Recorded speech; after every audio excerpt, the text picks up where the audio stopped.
இன்றைக்கி நான் இதை மீடியாவிலே சொல்கிறேன். நான் பொய் சொல்கிறேன்னா கௌரவ பிரதி அமைச்சராக இருக்கட்டும், கௌரவ ஜனாதிபதியாக இருக்கட்டும், தாராளமாக என் மேலே வழக்கு தொடரலாம்.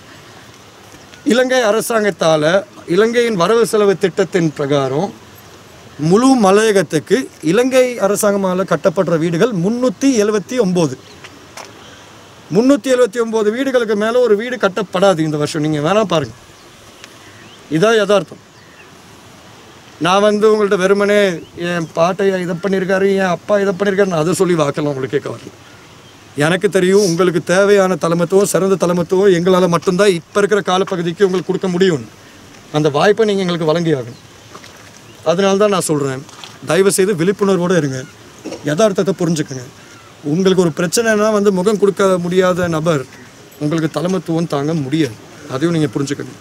நாங்கள் ஒவ்வொரு இடத்துல போய் உங்களுக்கு முகம் கொடுக்கும்போது அதை நடிப்புன்னு சொன்னாங்க. ஆனால் இன்றைக்கி நிறைய இடத்துல மக்கள் கஷ்டப்பட்டுருக்காங்க. நாங்கள் ஏன் போக மாட்டேங்கிறோம்?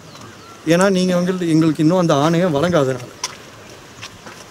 ஏன்னா நாங்கள் அங்கே போனால் நாளைக்கு நீங்களே எங்களை பார்த்து என்ன நடிக்கிறீங்க தான்னு சொல்லிட்டோம்.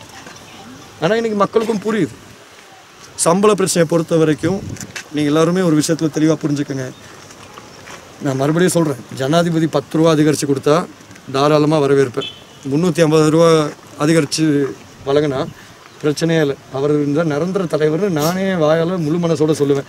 ஏன் ஒரு 1000 ரூபா அதிகரித்து கொடுக்கட்டுமே, அவர்கிட்ட தான் 159 சீட் இருக்குது. 1000 ரூபா அதிகரித்து அவர் கொடுத்தா இந்த இடத்துல நீங்கள் சொல்லுங்கள், ஜனாதிபதிக்கு ஒரு கோயிலே கட்டும், யார் வேணாம்னு சொன்னோம். ஆனால் நீங்கள் எல்லோரும் ஒரு விஷயத்தில் தெளிவாக இருந்துக்கோங்க. எவ்வளோதான் சம்பளத்தை அதிகரித்தாலும் அது நம்மளுக்கு நிரந்தர தீர்வு கிடையாது. இன்றைக்கி நம்மளுக்கு 1350 ரூபா பெரிய காசாக தெரியும், நாளைக்கு 1700 ரூபா பெரிய காசாக தெரியும், அதுக்கப்புறம் 2000 பெருசாக தெரியும், 2500 பெருசாக தெரியும். நிரந்தர தீர்வு என்ன? இந்த நாள் கூலி முறைமை ஒழிச்சாங்க, ஒரு புதிய முறைமையை உள்ளார கொண்டு வந்தாங்க.